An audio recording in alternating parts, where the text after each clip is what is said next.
particular matchup. But honestly, you could just talk about any lane.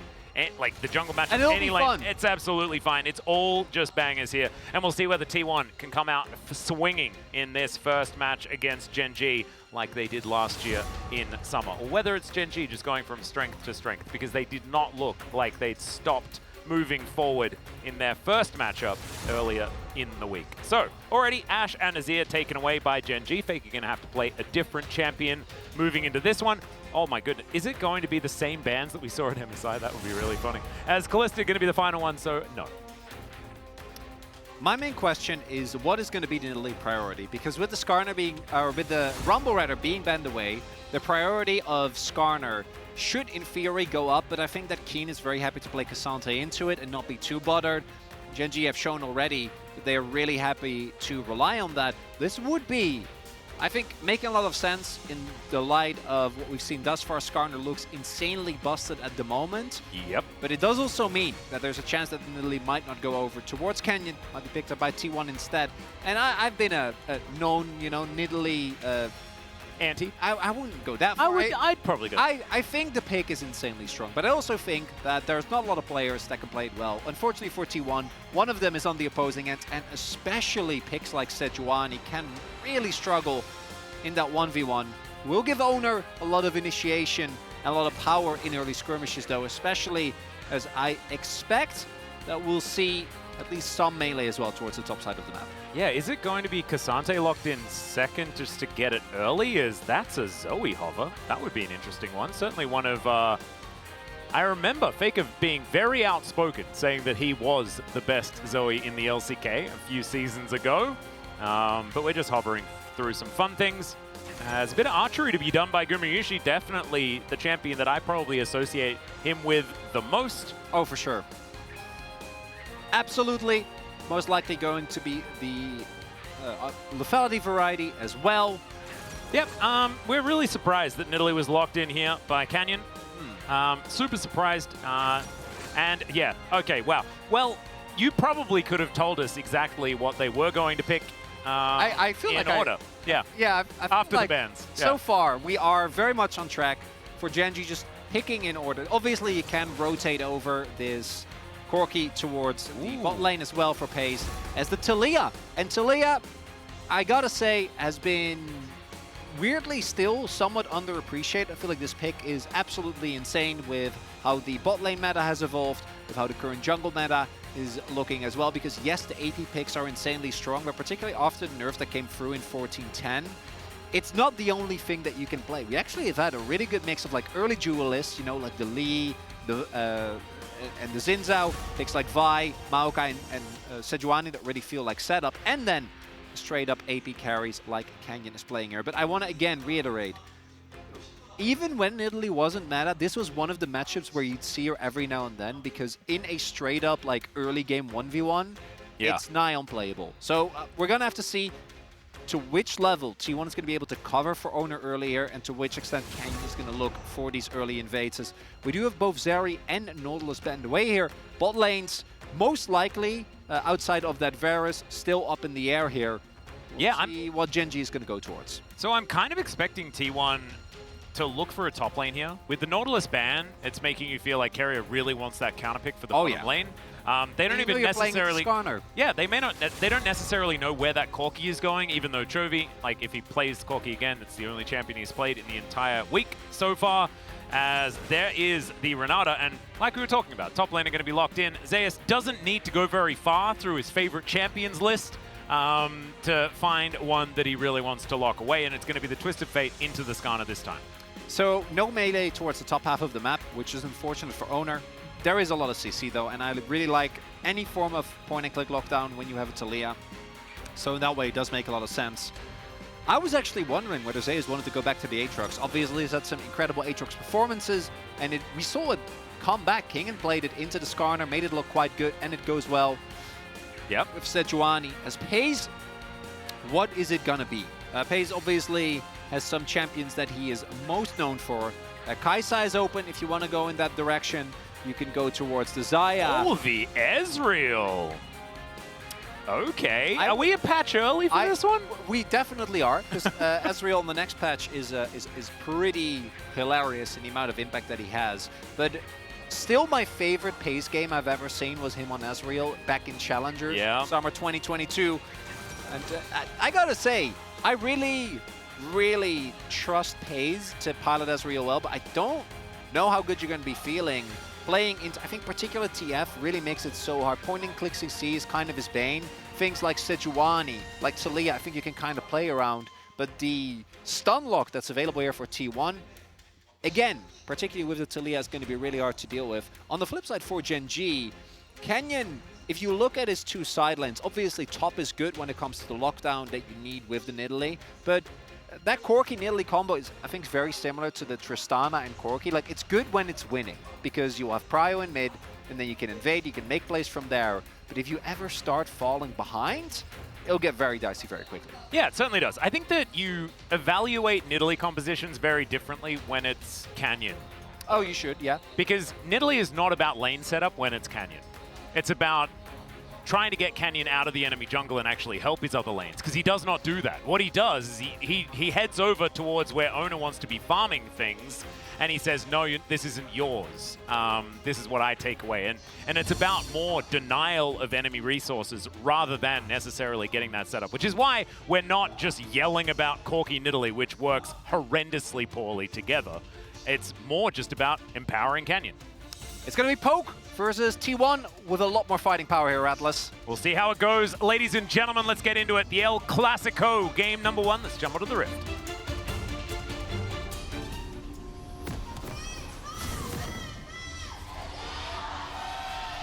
소환사의 협곡에 오신 것을 환영합니다.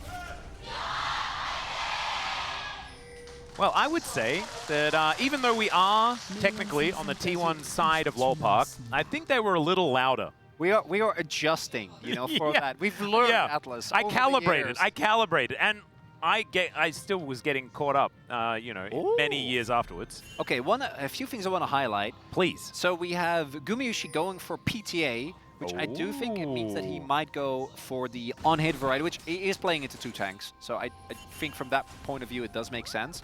Does mean that the effective range of T1's comp kind of goes down by a little bit, which can be annoying because we talked about Corki Nidalee. There's also Ezreal, so the amount of poke that Gen.G are going to have is kind of insane. Canyon has also shifted away from his most used rune. Generally, he goes Conqueror on the Nidalee and gone for First Strike instead. So First Strike on this patch obviously still generates a somewhat unreasonable amount of money. And back in the previous season, in case you missed it, First Strike was mostly a rune that skilled really well, right? So the more damage you did, you could get insane amounts of gold from it. Now it's a bit more, the curve is flattened. So earlier on, it's a lot stronger, which is also why it's getting nerfed next patch, because it generates just a little bit too much gold. We'll see how he's able to utilize it here. Does tell me that he's going to be looking to get up in T1's face right from the get-go. Yeah, feels like it's a little bit more aimed towards fighting. So let's see whether that is what he's going to do. So far, started on his blue side, hasn't actually headed over towards Owner's jungle just yet. So we saw some biffo between both Chovy and Faker here in this mid lane. Faker going to throw some rocks at Earth with the guy on top. And we'll be just fine. Has already drank a potion though. And Chovy has not drank it. Really, Max? Really, Atlas? That's a word that you decided to say? It's actually very close to the Dutch drinken, which is... Oh, there we go! That's what I was doing! I was just practicing my Dutch! Oh, I didn't even know that I was practicing my Dutch. If you say someone has drank a potion, you would say gedronken. Ah, there we go! So I think you're actually pretty close. It does sound a bit drunken as well, I like it. As Canyon's win rate on Nidalee, to the surprise of absolutely no one, is very high. Yeah, he's pretty good at that one. I'm pretty sure that his career win rate is actually higher because he played it, you know, when they won Worlds 2020 all the time, which really cranked up those numbers. I could imagine that it is probably a bit higher when we do leave just the LCK. Especially with, yeah, the fact that the Nidalee meta was exactly then and not for some of the more disappointing times. Oh yeah, Nidalee Graves every game for our junglers in 2020. It was a good time. It was fun. We're not going to include the Morgana Rumble stats. No. That's all I'm saying. No, let's not. As Owner is going to head over and try and take this Rift Scuttler. We'll be able to do so as Canyon just goes for a fadeaway. There's some money. Probably not as much as taking the Rift Scuttler, but he's going to be able to head down towards the bottom side, grab one himself, and no harm, no foul. However, Owner being able to trade evenly on that front is certainly good news as Lehens goes in, looks for Carrier as Pays and Gumyushi fighting, and Guma's going to say that that one is absolutely fine. The flash forward, almost, but there it is for Carrier. Oh my goodness, Lehens being able to pick it up with the Ignite, and Carrier flashing away. A 2v2 kill in the first 4 minutes. I was not ready. We really went the entirety of spring going like, man, Gen.G is such a good team, but you know, that Pays on Lehens bot lane, they're a bit of a worry sometimes. And we lock in Ezreal and we win the early 2v2. And it was looking so good for Gumyushi as well. Wins that trade, and then Lehens is like, oh, we win these. No, that was 100% Lehens. Because if you look here, the early, so you have Carrier and Lehens fighting, and then Guma and Pays. But Pays actually doesn't hit either his W or his Mystic Shot. Guma just keeps on walking. So Guma gets full Blight stacks, gets a Q off, and everything feels great. But then here, Lehens, beautifully done. Guma is just a split second late.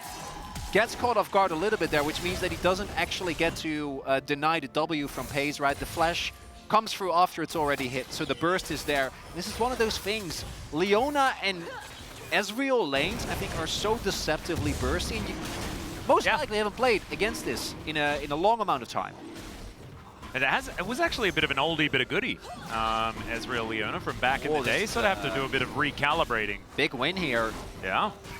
T1 going to move on over and grab themselves a dragon. Canyon a little bit distracted by a raptor camp. You can see that there is scuttle vision. Not going to work out as Canyon is going to miss the spear because Arctic Assault does get Owner out of the area. Like you were talking about, certainly good news for T1 being able to sneak that one away. As the Cougar only ahead by 1 in the jungle. Well, Canyon might be looking to find owners on his raptors who are actually skipping his own Krugs. Because again, he wants to fight, has first strike already. Will spot Owner here, but might instead just end up going for the Krugs as they are up, and he has Prio in mid and top lane. But yeah, I gotta say, one of the big things that you try to do against in Italy, right, is not get outpaced too much, which the Owner has been able to, and just make sure she doesn't get every single objective. So, big win for T1 to get that early dragon. On the flip side, we haven't talked about mid lane yet, and Faker will be catching this wave, so it's not as dire as it looks right there, but it is also still not great, all things considered, as Jovi has picked up early Mercs, which against the top side of T1 is going to have a, frankly, unreasonable amount of value. Not too bad at all. Not going to give him a whole lot of firepower, but as we can see by those CS numbers, he is not too worried about that one at this point in time. As first, Pays was playing respectfully, and now it is Gumyushi having to play respectfully as his support making his way back down as well. CS going a little bit in favor of Guma actually as he makes his way back to lane, so it just shows that the neutral is something that the Varus is still very happy with. But First Blood going over to Lehens, still going to feel fantastic for Gen.G. Going to make this Leona a lot more tanky moving towards the mid game, which feels good. Could have been way worse though for T1 if Pays had have picked that one up. Feels like a lot of items just feel really good for Ezreal to pick up early. Wasn't able to go back and grab a Sheen, for example, straight out of the gate, and that feels good. See how Lehens is going to use his gold as well. Picked up his early Mercs. Ton of value for that here in this draft that T1 has found. Yeah, I think Merc Treads might be picked up by almost everyone. Maybe Pays just picks up Merc Treads. Why not? You probably want Lucidity, but I wouldn't argue against it. I get it. Yeah. Canyon also is obviously going to go Storks, but outside of that, wouldn't be surprised if everyone ends up picking them up because there's so much non-knock-up CC for T1. And right now, as mentioned, early grubs are going to go the way of Gen.G. I think denying grubs is also important against TF specifically. Zeus is just living his best life, his Owner paying a visit towards the top side. Yeah, making his way in. Zeus is already ghosted as Kane was trying to get out of there. It doesn't quite work. Walks back, picks up a rock, but he's just dead. That is going to be the Glacial Prison. Owner going to place him right into it, and that is going to even out the kill score on the top side of the map. T1 on the board. Nice gang there by Owner. Just shows up. There is a lot of CC available here as a Keen, as we say that. Picks up his mercs. Probably was hoping that he had them beforehand. Oh, Solar Flare coming in. GumiYushi going to immediately put that cleanse back on cooldown as True Shot Barrage not going to hit the mark. Spear does, and that did a lot of damage to GumiYushi, as we could see. So Canyon picking up some extra money there. Yeah, I like Canyon still finishing his back here because everyone on T1 is going to be ready for this play to come through. Even before they spotted Canyon on the ward, realistically, you know, if your jungler makes a play towards the top side, Gen.G are going to be looking to answer on the other end of the map. Not going to be the case here. Yep. Rocks being hurled around. Of course, you've got Faker throwing them and Keen throwing them. We're going to have a look at Keen's attempt to do so here towards the top side that ultimately worked out pretty poorly. There's not a whole lot he can do. Owner interrupts his E with his Q, and then the amount of CC this early on is kind of crazy. You don't really have the tankiness necessary just yet. So we'll see. Gen.G here towards the top side of the map is going to have to pay the price. Then on the flip side, Keen is a Skarner, so like him dying once in the grand scheme of things isn't going to be too relevant. Is a big window for Zeus as he will use his ultimate here to just get himself towards the bot side of the map as soon as possible, making sure that he can catch the wave and maybe roam afterwards. We'll see. He's moving into the river, at least to, I think maybe wanted to secure some vision. Not going to do so just yet. He's also sitting on a coal. There's a... Not something we see too often on the TF, but he did pick it up early here. Wow, getting even more free money. No. That's, it feels a little bit unfair. Passive as well as a call. Crazy. Anyway, Lehen's making his way in towards his bottom side, and there is a ward in this brush as well. There's the flash forward. Stuns go by as Solar Flare will connect. And Zeus absolutely nowhere to go after the flash, and that is a kill going over to Pays this time around. I imagine the read from T1 there was that Gen.G wanted to play heavily for the topside grubs. Yeah, Lehen's was already on the roam because it's Lehen's, right? He would oftentimes already be top lane at this stage. So Lehen's catching Zeus off guard there. I think the flash being invested as well is really, really rough. Lehen's again being an early instigator, and the craziest thing is he's not even Hex flashing. He's just straight up flashing. That is unheard of. I know. It's a huge investment, not taking his favorite summoner spell. As we're going to check it out one more time. I do like Lehen's flashing for the Shield of Daybreak just to make sure that he wasn't going to be messed around with. It's the only way that you guarantee that you can land the full CC chain. Because as soon as TF is CC'd, particularly because Zeus doesn't have mercs, you're going to be fine from that point onward. But if you try to E and E flashes it, then that's just the end of your play. So well done to guarantee that Pays gets some early gold. And so Zeus doesn't have flash and he's playing into Skarner. So I know that it looks like he's playing safe, but I honestly don't even know if this is enough. Is this safe enough? But we're about to find out. Has his flash up and available. Owner is in the area, but you can see Jonas Strong is messing with us, keeping us in the dark, quite literally, as Lehen's pokes his head out. This is what we were trying to hide. And Chovy, potential roams towards that top side. GumiYushi also with some spare time. We'll be able to take a plate here, at least, on the bottom side. Certainly good news for him. Trinity Force done for Pace. Like, it's done. It's finished. Yeah, just gets it off of that kill. No, nice little win there for T1. End up getting a teleport out as well as a plate for Guma, but we are starting to see them fall a little bit further behind. And this is with a TF as well, right? This is with an actual passive. A large part of that is just the relentless pushing that has been happening, right? What gives you more gold, do you reckon? TF's passive or Chovy? Chovy. Yeah, I think so too. So not only Chovy, so Chovy's picked up a blade, but the bot side again, thanks to the great plays that we've seen out of Lehen's, most notably, Pace following up nicely. 3 blades towards the bottom of the map, played now towards top here as well, as there is a lot of pushing powers. Oh, they might look for a play here. Yeah, Carrier going to face check this one. That is going to be the E landing, but too much more. And Carrier going to have to back away, so True Shot Barrage to soften up the wave. And with Carrier at half health, it is much more difficult for them to fight. This is where the Nidalee comes into play, because Canyon doesn't actually have to... They can play. If they want to try and play towards Gumi, or they can, but just Carrier being half health is a big win in and of itself. They do invest the ultimate, but because there's no objective on the map right now, I don't think that Lehen's not having his Solar Flare is going to be the biggest deal.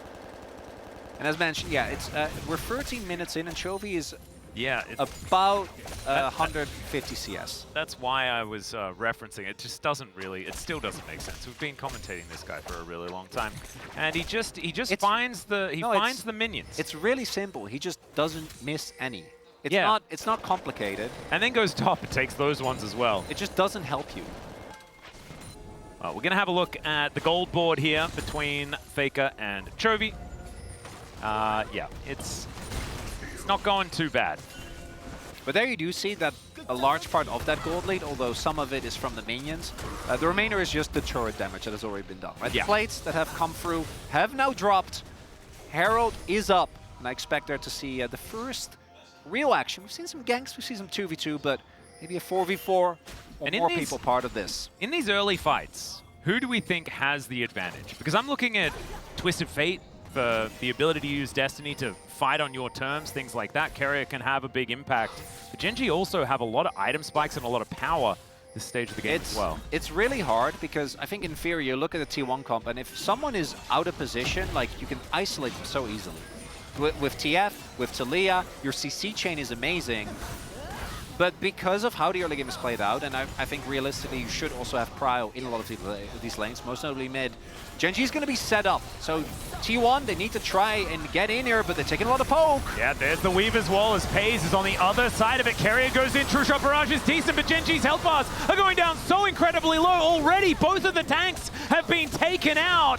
And Paze, the only one with a decent health bar. Canyon not going to quite be able to make it out there as Chovy will finish him off, and Paze is flashing over the top of the seismic shove. And now it's Gumayushi and Ona that are on the run. Gen.G walk out victorious. And they get the front line, but the damage dealers for Gen.G look at them and go, hey, these guys don't matter. We're still alive. And Paze and Chovy shred through the remaining health bars. T1 there, they got the initial victory, but they wanted more, and I think they bit off more than they could chew. Let's have a look at it one more time here as Gen.G, they had the setup, but the Destiny, the timings, this wall, it all seemed to work for T1, at least in the beginning.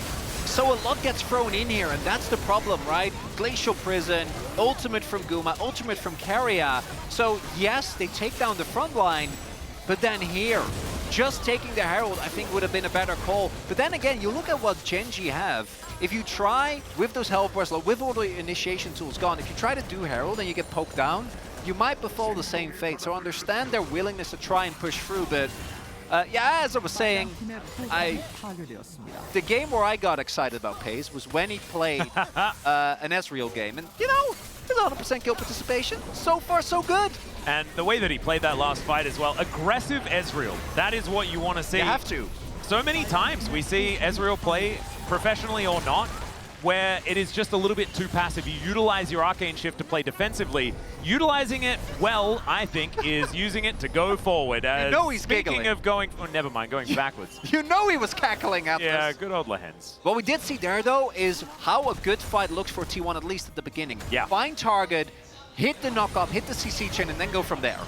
Well, Canyon looking for a bit of a pincer play as the Glacial Prison doesn't find the mark. Weaver's Wall comes down as Chovy gonna get pushed back. A flash from Lahens, but he's got nowhere to go. Solar Flare comes in, he stays alive. It's the Primal Surge that keeps him up. Still, he's out of this fight now. Carrier also very low. True Shot Barrage, not really finding the key targets. Neither does the Seismic Shove, and T1, they cut their losses.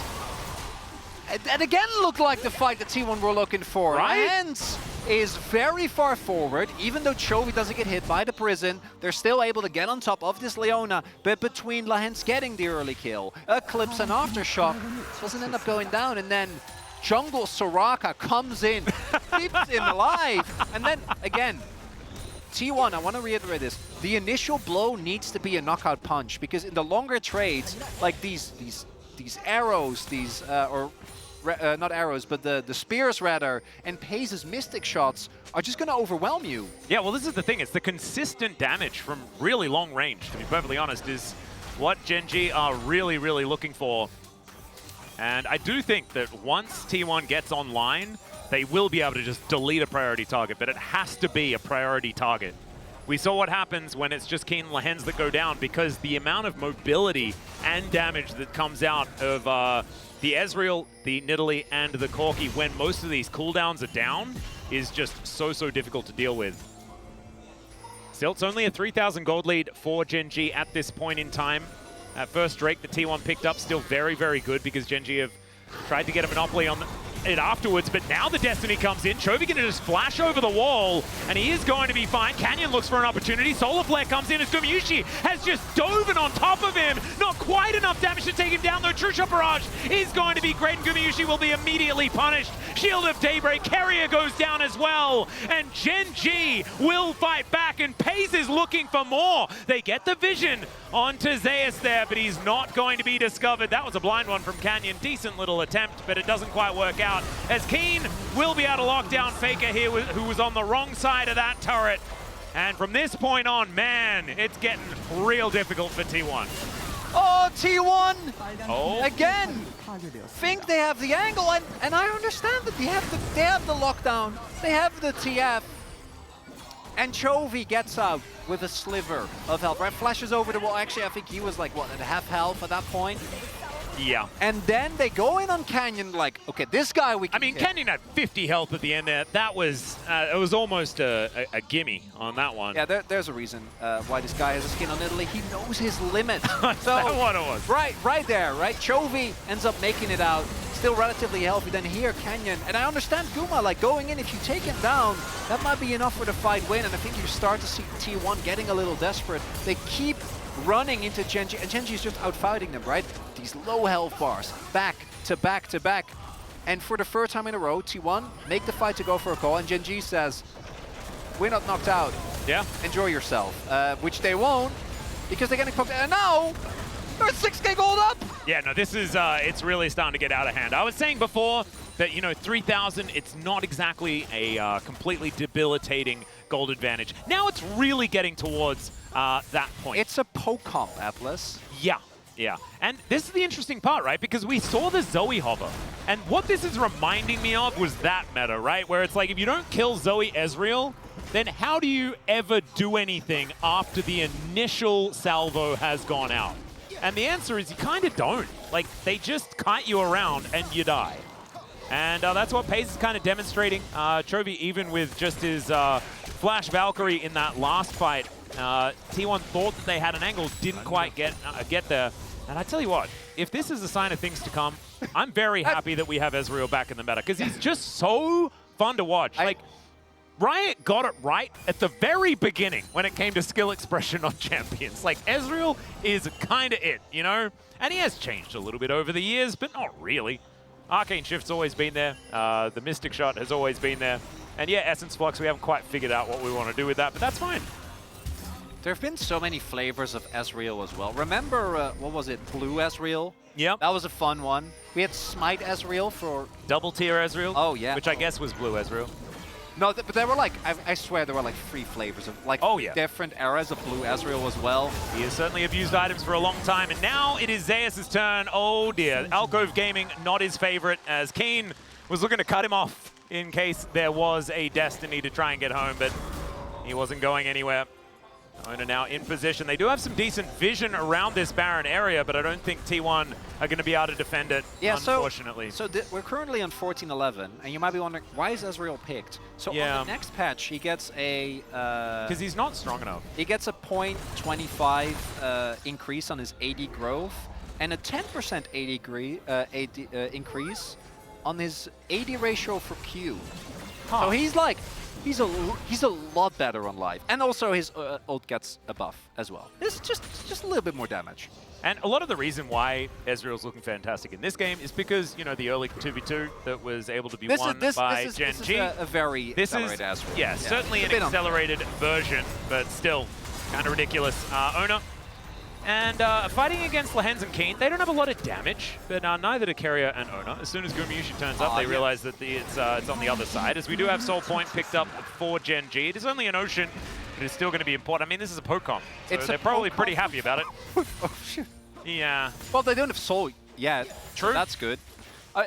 Again, I want to reiterate, I like the idea of the comp from T1, But I do think that it kind of stood or fell by how the first couple of fights play out. Because Pokems, when they look good, this is how they look, right? Like, once you start getting ahead and you have the map control, if you look at the wards, look how little, like the small quadrant of the top red jungle still belongs to T1. Outside of that, you're perma pushing, you're walking into poke, and they're accelerated in nines, right? So it's a really unfun experience.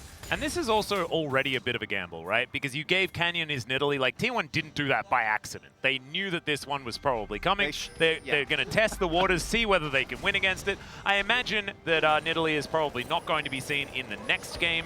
But I also imagine that T1 will be on the blue side next time around as well. So, not counting them out in the series, but this game is looking rough as Carrier is going to go for a bit of an engage here. Chains of Corruption going to connect as well, but the flash out from Canyon avoids the piercing arrow. We've got a lot of Glacial Prisons, but it's Faker that falls down, and Chovy just stands his ground.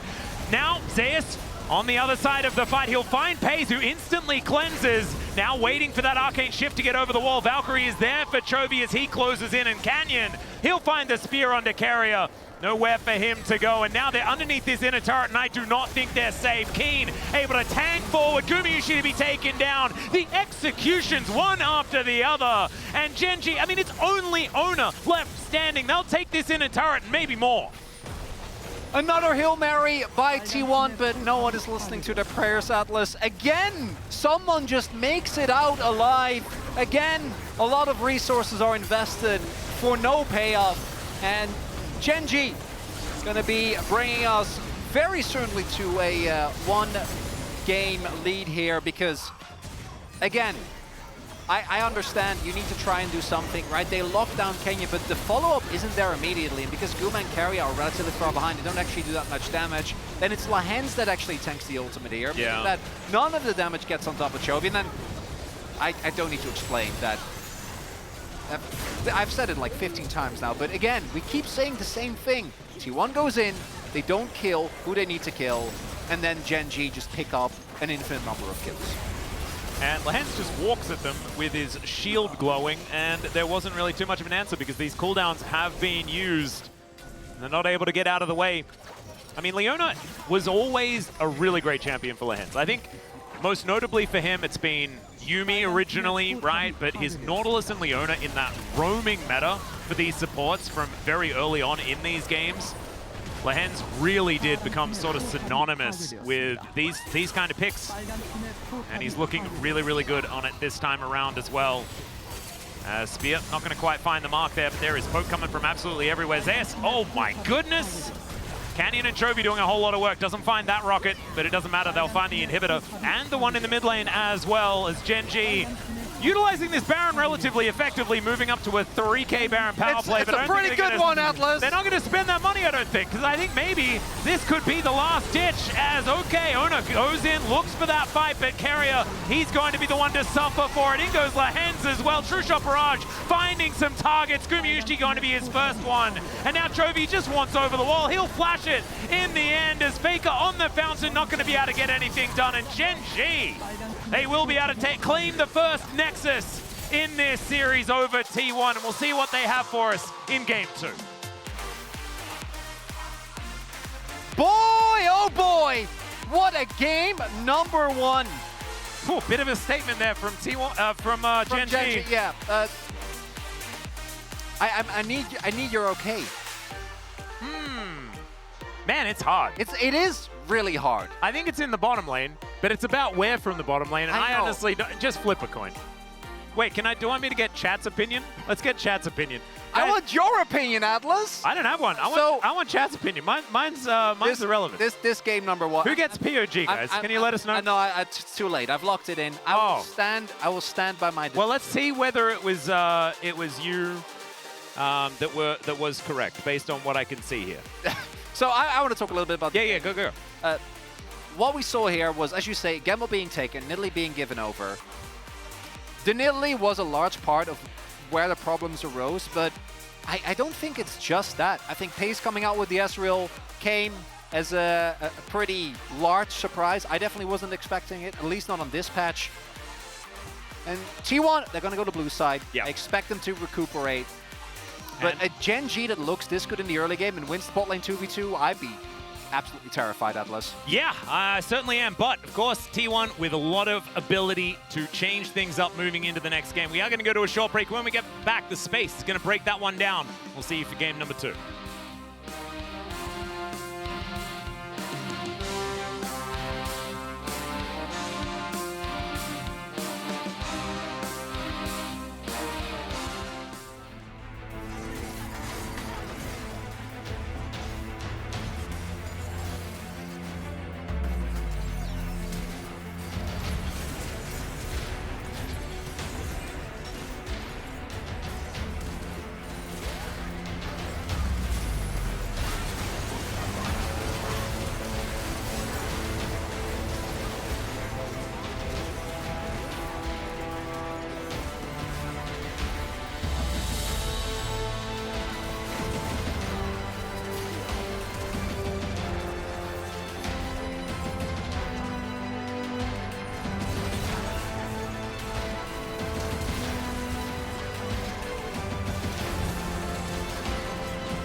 자, 바텀 투패 빼는 중. 미드도 이제 이거 바텀 조심. 자, 미드 먼저 깰게. 투패 딸피야. 이번에 끝내 생각 해보자. 이거 바로스 노플이면 안보밍 칠 때 나 그냥 풀건 쓸게. 근데 바로스 풀린 전이 있어. 그거 안 풀려. 오케이. 풀리나? 풀려. 안 풀려. 탈려 줄게. 탈려 마공. 탈려 노플. 내가 바로스 한번 볼게. 괜찮아. 앞라인. 오케이. 나도 맞아. 바로스 노플. 탈려 노플. 어떻게 구해줄까? 나 안 죽어. 힐. 나 해. 들어가지고. 왜 안 줬어? 범부야. 멀어요 너무. 레인스 다이. 너 전멸 있는데? 시호 형. 근데 구해주고 싶은데 구해줄 수가 없네 오늘은. 내용 맛있겠습니다. Exactly, not robbed. And actually, VNcast, absolute giga chads. Yeah. I love it. Absolutely 100%. Fantastic stuff. If we could call them and have a chat with them, I would commend them on their efforts. But unfortunately, they were the only ones. Yeah. In this case, I think Lahens obviously did an incredible job in the early game in the pace. Once he took over, there was no relenting. So there were a couple of big things that I want to see change here. I don't want to see T1 opt for Nidalee given over to Canyon and Owner playing Sejuani. Like, of all the matchups, that one should definitely be avoided. I don't even think Owner played bad, but that's just not a playable matchup. And Canyon is, at worst, the second best Nidalee in the world, right? So just don't do that. Who's the best? Hotshot GG? No, I mean, I think Shun is a really good Nidalee as well. I'm saying at worst, you know, I'm covering my ground. Oh. I think Canyon is the best Nidalee in the world. I think you can just say he's the best. Yeah, okay. Well, you know what, Atlas? He is. So stop giving him the pick. He kind of proved it in that matchup. As Tristana going to be the first pick here. Faker probably going to be the one playing that one. An understandable first pick, but I think that there are a lot of things. I mean, the Taliyah, even though Faker didn't find the victory on it in the last game, but Skarner Nidalee could certainly come through. Skarner and Taliyah jungle could also come through. Yeah, also wouldn't mind that one bit. But the Nidalee is, yeah, if it ain't broke, I've said this before. But it was broke.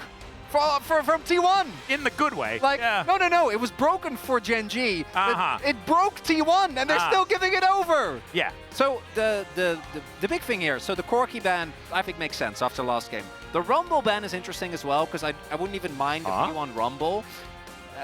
That would be way better. Even if he ends up playing Taliyah jungle, I would prefer that over Sejuani again. That's the other pivot that I think we really need to see. But I mean, there we go. In.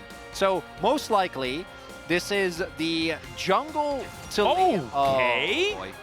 Okay. Well, so I was going to talk about, I think the Zeri ban is the most interesting to me, because I think Zeri ban against Gen.G is a great ban, but I don't know if it's warranted to do so in the first rotation, specifically because almost all drafts on this patch have played out this way, where the top side gets locked in, and then we go for, you know, maybe you pick an AD carry, but they didn't prioritize the Zeri in the last game either. Yeah. And you knew the Nidalee was going to come, and now Chovy's going to be playing his Yone into the Tristana. Most likely, you can flex the Tristana towards the bottom half of the map. Like, Guma can play it technically, but I think it's most likely that it's Owner on Talia, and then Zayce and Faker will swap champion. Would you respect the pivot, even if Tristana isn't necessarily the optimal choice for the bottom lane? But we saw how well Talia can do into Yone yesterday.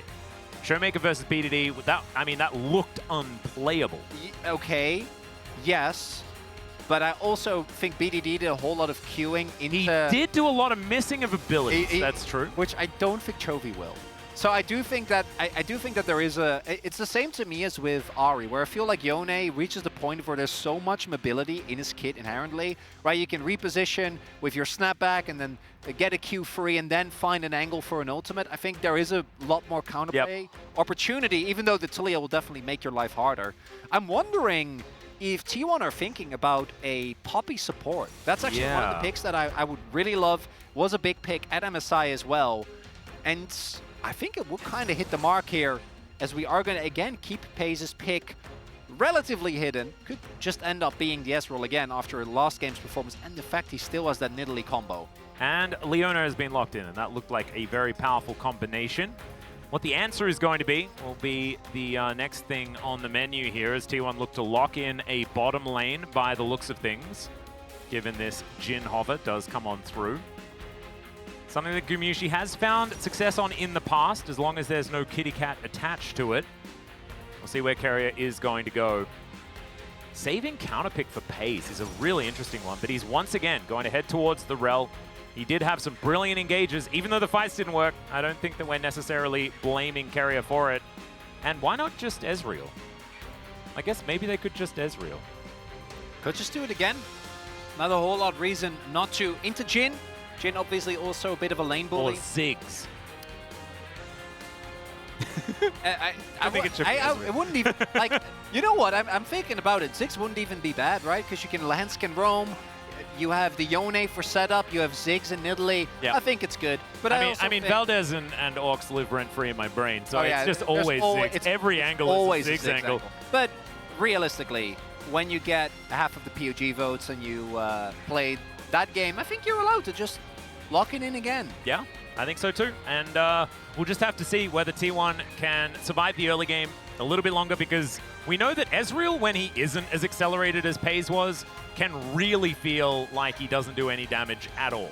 I don't expect that to necessarily happen. Paze has been playing extraordinarily well on this champion. Really great callback to his earlier days, as you were mentioning, Chronicler, back in Challenger. But Wolf's point really does stand. The fact that he hasn't played this champion outside of one time in the last couple of years that he's been here playing at the highest level does mean that you got to shake off some rust, and it looked like there wasn't very much rust. That's all I'm saying. About to get in game number 2. I want a free gamer Atlas. I'm not going to be satisfied. We had the best LCK finals in recent memory. The best one for sure since I joined the LCK. Absolutely. I don't want to go from that to a 2-0. No thank you. But I'm looking at this draft, and I'm not feeling great about the odds. Yeah, well, we did see kind of a similar one work from Gen.G, but T1 have changed things up. Let's jump onto the rift for game 2.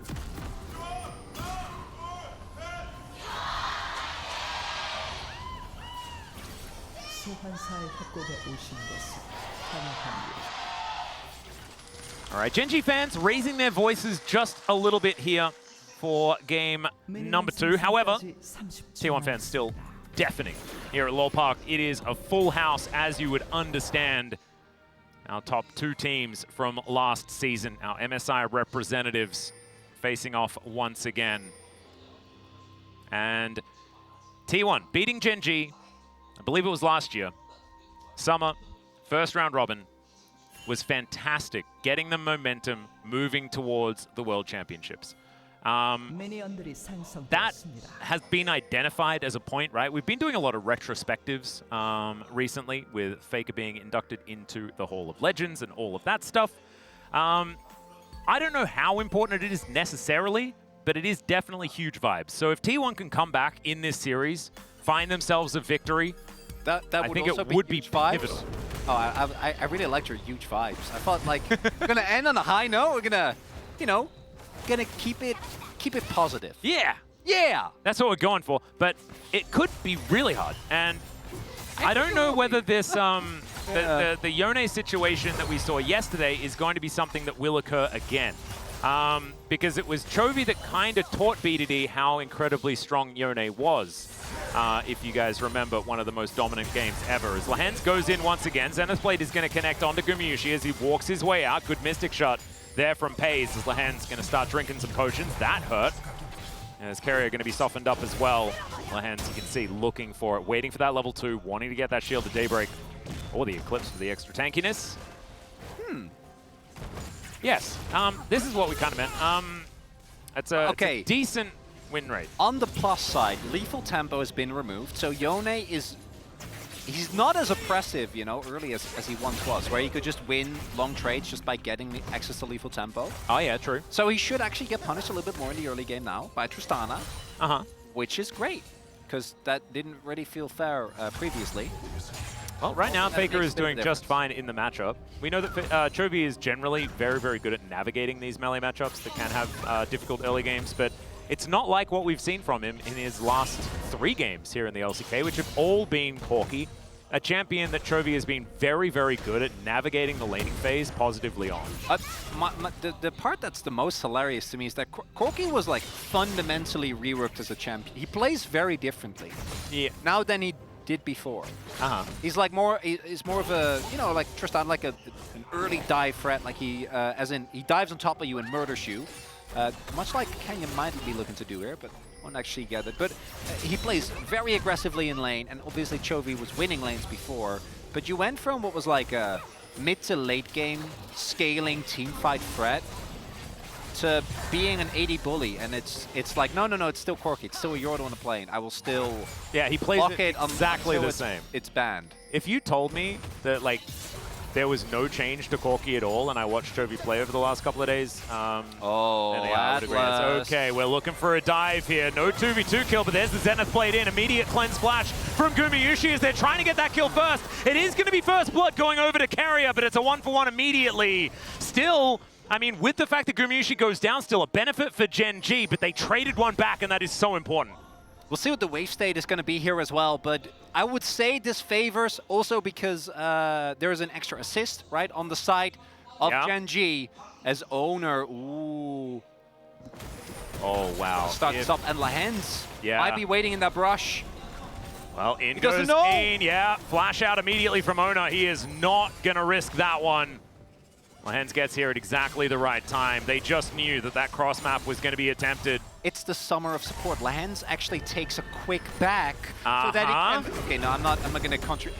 They probably knew when the play came through that realistically the odds of Lahens dying are pretty high. Guma does a good job here. Actually is able to flash out right of the CC, giving himself a little bit more life. Carrier then also delays the play by hitting his W, but in the end it's not enough as...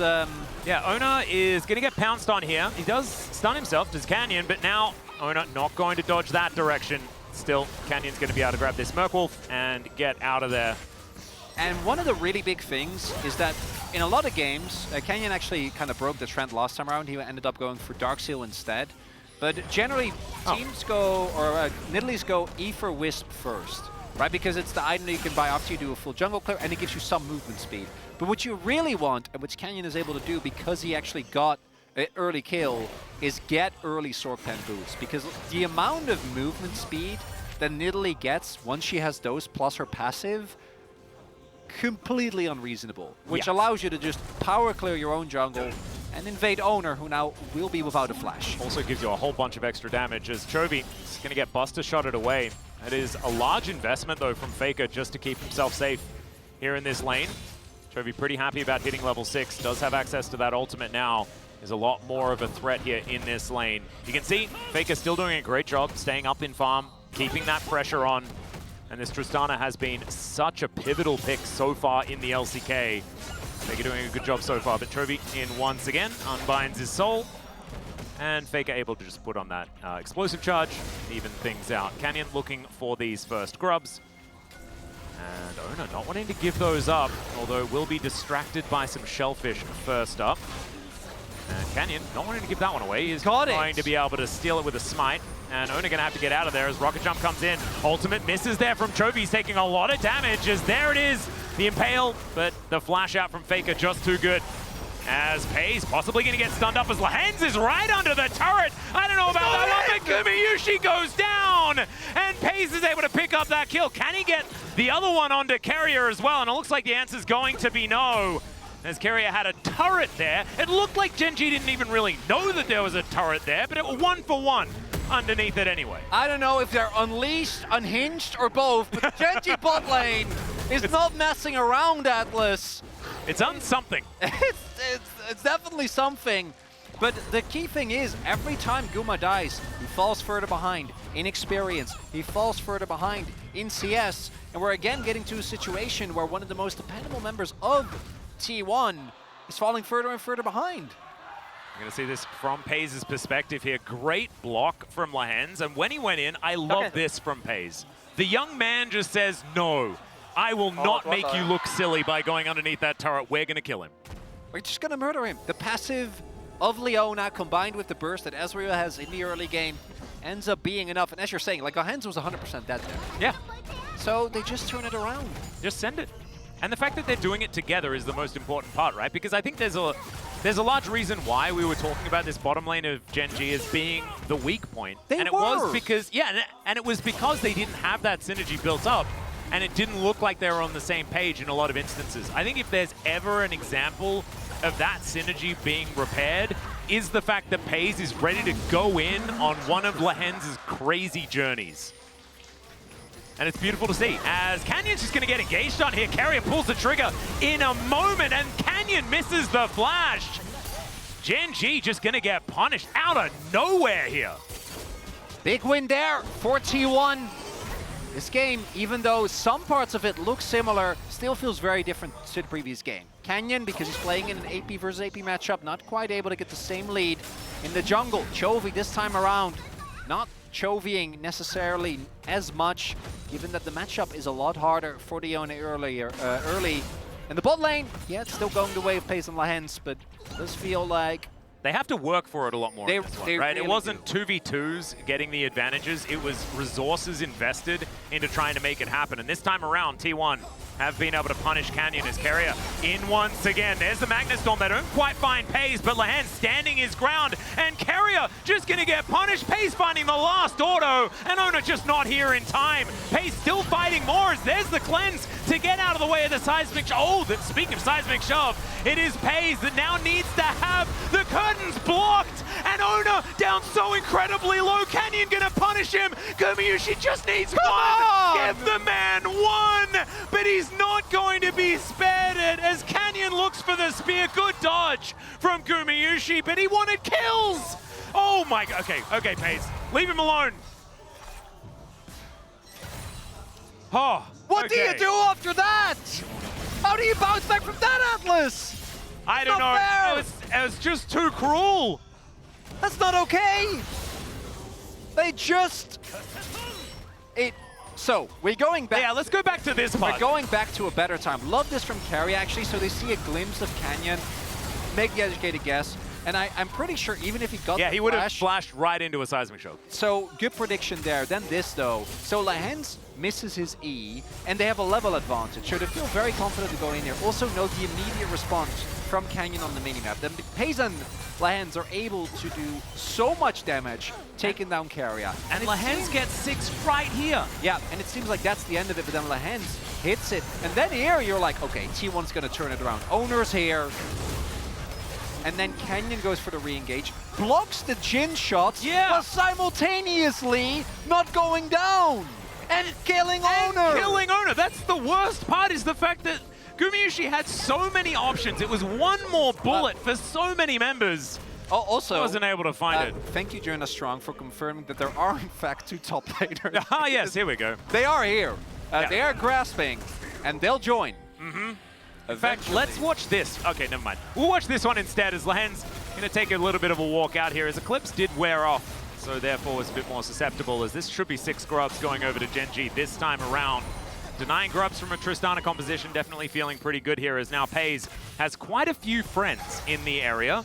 See, playing with a fair bit of gusto as well, but it looks like Ono just biding his time, waiting for an opportunity, wanting to see whether Gen.G do show anything here. As Chovy going forward onto Faker, finds himself a knockup, but isn't going to be able to get too much more than that. And plate money going over to T1.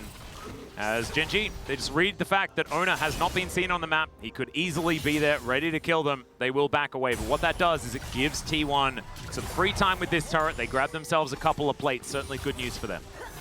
Also means that 6 grubs are now here for Gen.G. And the 6 grubs, when you have a Yone on your team, that's going to be a menace in the side lane once Chovy starts hitting his items.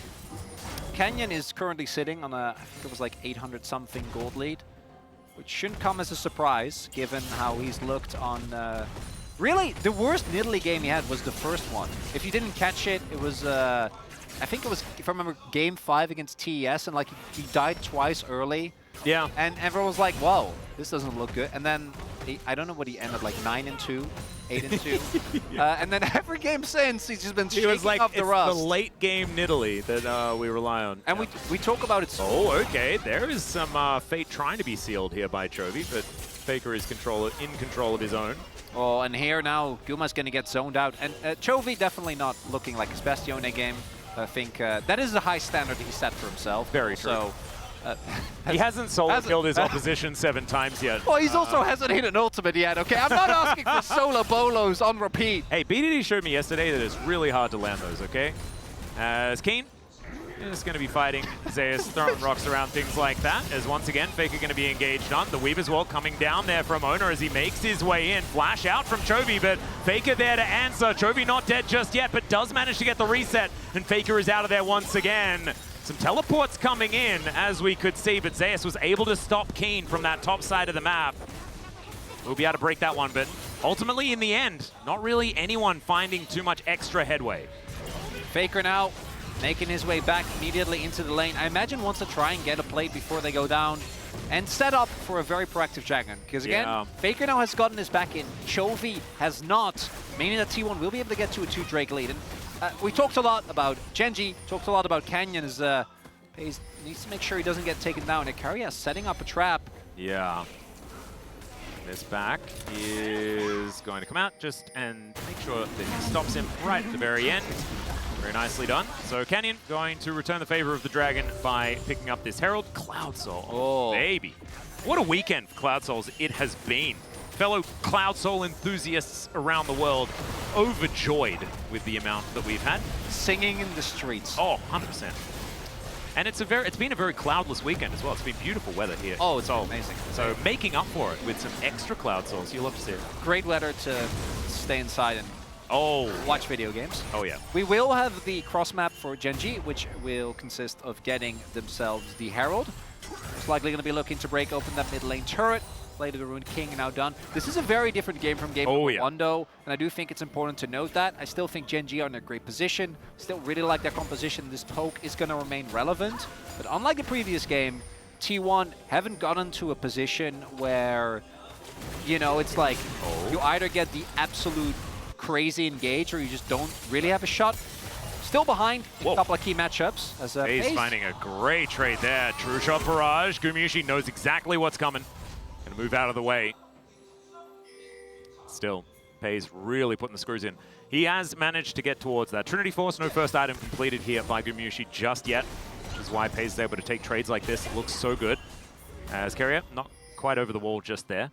That's a hard jump to make for Horde. Yeah, that's a big wall. I also feel like Jonah Strong made it look even harder by doing some zooming in and out over and over again, so I got a bit confused. So when it's going to save him there a little bit. He's a master of visual storytelling. He really is. Oh, it's bot lane Herald instead. T1 does have a response, but I don't know if they have enough members. Yeah, Flash comes out just to avoid the ultimate from Chovy here. A seismic shove just barely not able to land onto Lehens there, so the turret will go down. As, okay, Gumayusi looking for the angle. Canyon's in trouble, and there it is. It's Carrier that locks it down in the end. Seismic Shove opted into by Lehens, and the last bullet will reign true. Gumayusi going to grab that kill. It's his second of the game. 100% kill contribution from the man who was targeted by Gen.G so much early. Really nicely done there by T1. This time around, they are in fact ready. Enough members there. Oh, Seismic Shove avoided by Pei's. Not able to take this turret just yet as Keen with some free time, throwing rocks around in the top lane. Look at him go. He misses his kind, Chronicler. I think that lore was retconned now. I don't care. It's my lore. Bless you. Thank you very much. Yeah, our cough buttons don't work, by the way. Oh, well, yeah, that's very unfortunate. You're welcome. Everyone just got a big old sneeze. As we take another look at this, so it looks good because Lance is able to dodge the Q, and then in the immediate follow-up, everyone tries to make it out. But this catch on Canyon not only gets the kill on him, but then Carrier is also able to extend the play. Lance doesn't get the second dodge, and from there on out, looks like T1, 2 Drakes. Still, slight goal deficit, but not going to be the end of the world. Yep. And I was a little bit unfair on the Hens there. He was doing his best to try and dodge the seismic shove, but Owner's positioning of it was just too good, so he was always going to get caught as Shattering Strike not going to connect here by Carrier, going to stop Lehens from being able to go back home. But I think this supportal combat not going to be that great for Carrier, as there's the ulti. Fate Seal gets a flash out of Owner as Chovy back out of there again, but Carrier doesn't have that option as Pays locks it up with a Mystic shot. Gen.G straight out of the gate once again swinging. Kills now evened up. 2 gold lead, 2K gold lead rather. 2 gold wouldn't be very impressive for Gen.G. We'll have to see how T1 is going to adapt. I think we saw there in the previous play as well that worked out for T1 what they're looking for, right? It's the lockdown, isolating targets one by one, and then using the threat of something like your Jhin. And also, and we've been joking about this, we haven't seen either top laner join the fight. At all. And particularly we keep looking at this top lane of Kane just very slowly farming a minion wave. They're grasping. Yeah. They're both grasping. Here, Carrier trying to set up a play. Chovy, I'm not 100% sure if the ult would have hit, but Owner, I think they're making the right choice, not taking the risk. Because if he also ends up going down, might be able to get even more, because the mid lane turret's still standing here for T1. They want to hold on to that. Yeah, Gen.G need to probably say goodbye to theirs pretty quickly, but they will not push the issue this time around. Hair's breath still left on that one. 20 seconds on this next dragon is, oh dear, okay. Getting out of there. Carrier just testing the waters, looking for an opportunity as Keen. Oh, look at this battle. Whoa, rock goes wide. Okay. I just want to get excited for everyone, right? And so we need to put in some extra enthusiasm as Lehens. He's going to get healed up there by Canyon just momentarily. He's doing this on purpose, right? Yeah. And also, he's trying to show us that I imagine both top laners want to try and make their way to the fight. Get it back in first, ideally, so they can spend their hard-earned money. And then join this potential fight here. You can see both of them going back home now. Teleport coming in immediately. Keen does have his Merc Treads now completed as well. Picks up some rocks from the bottom of the river. See whether he can throw him at T1 effectively. Finds Zeus with one of them. He's been doing that all game. Really got his eye in as, okay, now the Weaver's Wall will be able to guarantee this outer turret. Pays not too phased by it. Keen also, I mean, walls don't exist for Skarner. Quite a bit of being able to ignore walls. I liked it when we had Aurelion Sol and Skarner in the game. It's like, what is terrain? Does that even exist? Is that a thing? I think we were talking about choke points at one stage. Like, what is a choke point? What's the most? So obviously you have Skarner. So you have Skarner, Aurelion Sol, Kayn, Zeri, Yuumi. Oh, there you go. And then everyone can ignore Yuumi is kind of cheating, but I think that works. She ignores everything, so I think it's not cheating. I think it's just the ultimate form. Including fun and interactive gameplay. Exactly. As a really cute here, Canyon making sure he takes the buff as Pace is backing to give his AD carry the buff. Yep. Right now, what we Although, wait, everyone gets the buff. I don't know if, are we... Isn't it 20, I think it's after past 20 minutes, yeah, but we'll see. Sometimes everyone gets it, so it doesn't matter at all. Yep. Aw, still. But it was a cute idea, and theoretically, maybe they didn't check their watches at that time, and so they were doing it for the cute reason. I like to read as much into stuff that might be inconsequential as I can. It was beautiful. That's what we do as casters, after all. Well, dancing a grenade, dancing across the wave, and Gen.G setting up for a Baron potentially. So the big difference between this game and the last one, besides what we already talked about, is that T1 has way more map control. So you saw as well that the amount in the previous fight, that the amount of poke that Gen.G can reliably land is way lower. There's also no Corki. That obviously changes. It's a maneuver as Lehens is... Okay, well, Carrier is flashing out, but there's the ulti from Chovy. He gets bounced around, but it's just enough damage that's being done. And Owner is just torn away from the map. And now without the jungler, Gen.G right around this Baron. They're not going to go for it just yet. It's a bit dangerous here.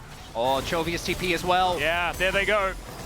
Of course, they're going to start this one up. It is spotted by T1, but what can they do about it? That is the question.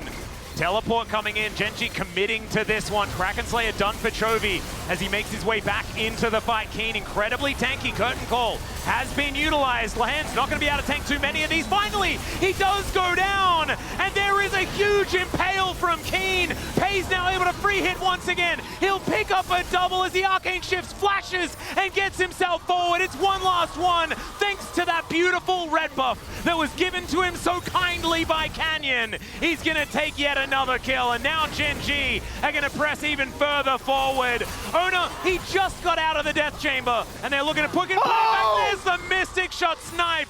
Beautifully played by Payson. Can we cancel the buffs? We need to cancel the buffs right now. It's too late. Atlas, they're already in the air. Get Mr. Turley on the line. They're on their way. Get the hotfix out. Oh, God.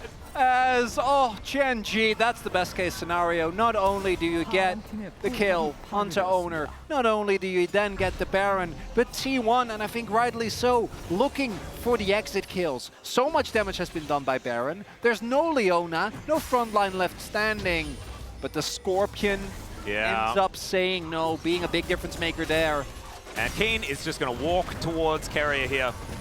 And then ignore walls, as per usual. And I liked making that last fight about Paze and the Ezreal, just to try and ignore the fact that Skarner is ridiculous, this champion.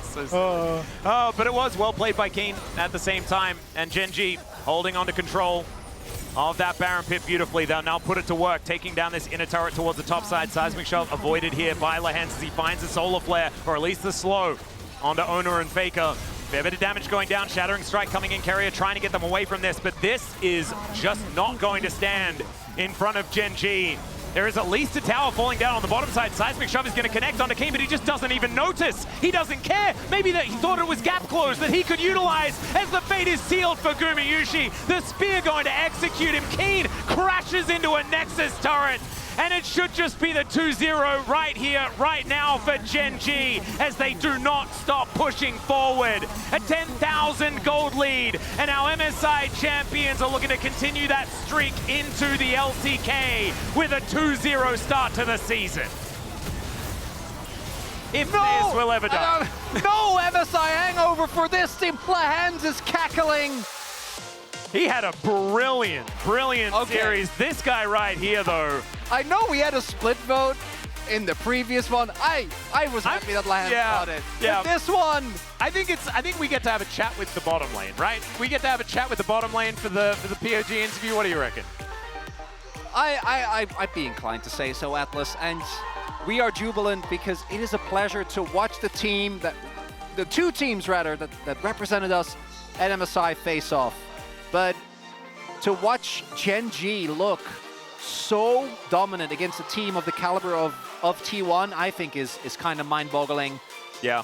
It was not what I expected. I was expecting a Gen.G win. I think collectively we all predicted them. think so. And we should, because they won MSI. That part, that's a no-brainer. Yeah. But this, a 24-minute game. The thing that I wasn't necessarily expecting to continue after MSI was the incredible form of the bottom lane. And the fact that Paze and Lehens only go from better to better to better, that is what I am incredibly impressed with. This man on your screen right here, and I think you deserve a fair bit of that praise. Paze is going to get his POG for this one. You deserved it 100% for the last one.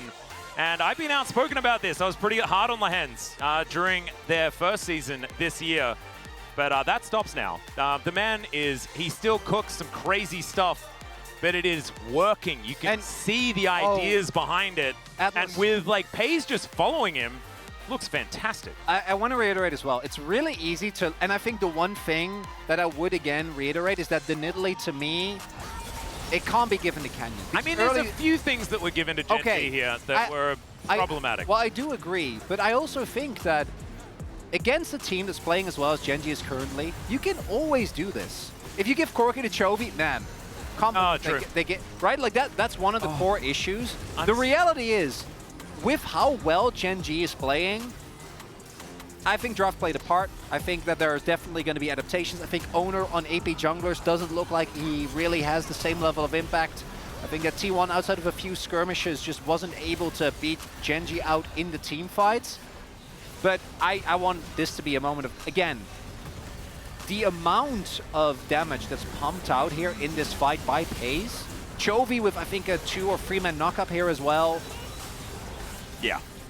And then, you know, Keen lifting everyone up and stopping them from being able to do anything. Skarner's silly. Yeah, Skarner is very silly. And then FaZe finding this amazing snipe. Loved that one as Ono was around the corner, gets over the wall, gets the Mystic shot, curves it all the way through. This Mystic shot, man. I don't know what the True Shot Barrage was doing, but it's maybe to throw him off. 용 1번, We're going to have a listen to Gen.G though, as they make the victory march towards the T1 Nexus. 미드 3자까지 하자. 미드 역주까지 하자. 묶었다. 네. 미드 라인 멀어. 네. 갈래? 이거 진. 오케이. He just doesn't take damage. 노플이야? 노플. 오케이. 에, 뜯어볼래 이거? 오케이. 뒤에 크 상태 내가 마크 할게. 뒤에 크 상태. 앞으로 가. This is the second best league in the LCK Atlas that they're facing against. 수환이 이제 발전했는데. 그러니까 이제 그냥 개 못했는데. 24 minutes. Yeah. It's Gen.G looking like they didn't really notice the fact that they were playing League of Legends for a really, really long time at MSI. Just going from strength to strength and having some giggles after this one as well. Big smile on Chovy's face. And Faker did a bit of damage on the T1 side, but FaZe, I mean, he was just off the leash in this particular game, and very similar to the last one. That's a lot of damage. It was relatively even until it really wasn't, and it starts, ironically, because normally that's T1's move. Yeah. With a Baron. Not only do they get it, but from that point on the game, just immediately, that's 2 Baron power plays back-to-back where they just win the game. Yeah. Didn't even get to spend the money, so the Rebel Baron power play just wasn't even really all that available. But that was a shellacking. Absolute dominance here from Gen.G, looking phenomenal in week 1 of the LCK. Of course, a lot more of the season to go, but that is certainly the right foot forward. Let's throw it back to the gentleman on the space to break that one down. Very much, guys. This is Jason for the POG interview translation, joined by the bottom duo on the side of Gen.G after their clean 2-0 victory up against T1. Congratulations, you guys achieved a very clean win against T1 and climbed to the top spot. How do you feel, Lehan? It's another clean win for us, so it feels amazing, and we will keep working hard for the upcoming matches. I did have a really clean and smooth game, so it feels amazing. FaZe, you guys brought out the classic bot duo lane, Ezreal and Leona. Ezreal is actually getting buffed in the next patch, so what meta analysis led to this pick? Leona right now is pretty good, and we were thinking which unicorn goes well with Leona, and then on the second phase of the pick and ban, we thought Ezreal would be a decent pick. Leon, how was the Ezreal-Leona comp? I mean, it's a classic combo, right? FaZe, but in Scream, if he does not have Leona by his side, he cannot land his Qs. But if he has Leona as his support, he becomes the best Ezreal in the world, according to Coach Kim. So I had to play Leona for him to make sure that he lands those mystic shots. Lance, it was very important to have lane priority with that comp, and your performance was outstanding. Let's take a look at this first blood. How did you see that angle?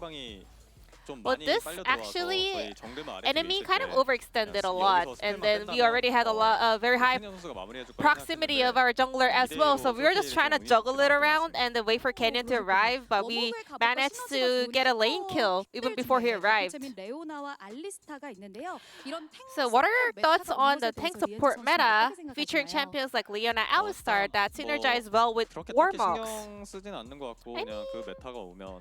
I don't really, like have a high preference on a specific meta, you know? When a meta emerges, I have to just adapt to it.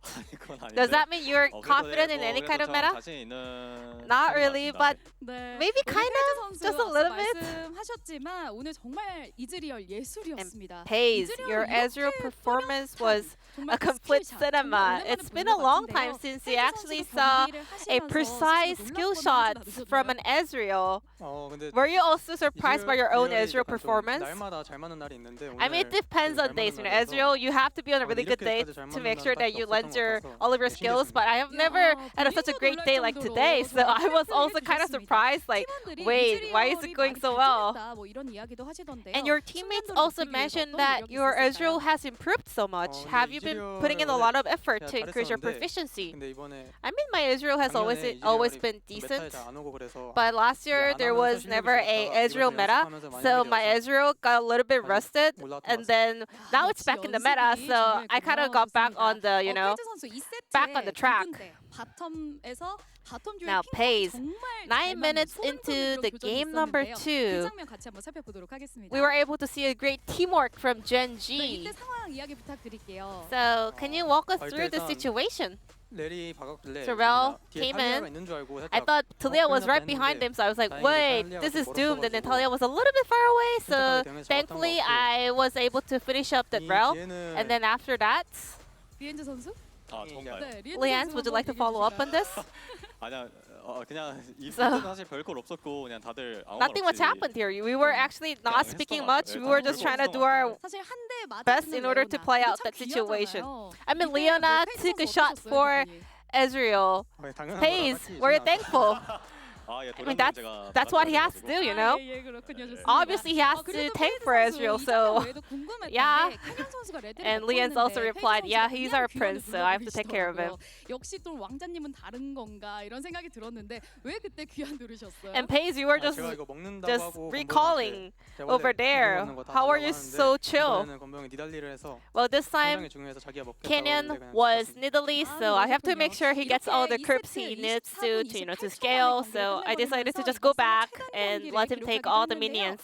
And then that was the fastest game this season, and Gen.G's bottom duo won't stop having lane kingdom. Is that thanks to Mara's intense coaching or maybe training? Yeah, he does give us a lot of, you know, good quality feedback, which means we get scolded a lot. I mean, we always get scolded by Mara anyways. So I'm kind of afraid to go back to the green room, but still, yeah, he's giving us a lot of help, so amazing. And he was able to help us out to improve a lot. What about you, Pace? Yeah, he really helped us in terms of, you know, synergizing together as a bottom duo. But I think we have to improve ourselves. So with Mara's intense training and teaching and coaching, we will be able to perform even better. And just in 2 days, June 18th is Kenyon's birthday. Last time, you know, you were singing a happy birthday song so wonderfully for Keen. So could you sing one for Kenyon here as well, together with Pace? 생일 축하합니다. 생일 축하합니다. 사랑하는 김건부. 생일 축하합니다. A happy birthday song by Pace and Lehan's for Canyon, who's having a birthday in 2 days. Gen.G secured another victory up against T1, and your next opponent is KT, the only team that actually beat Gen.G in the regular season last spring. What is your resolution? We got a 2-0 win today, so I hope we can come back with an improved performance next time and get another win. I want to make sure to continue this momentum. Thank you. And that's the end of the interview from Lehan Space on the side of Gen.G, and back to the space. Thank you.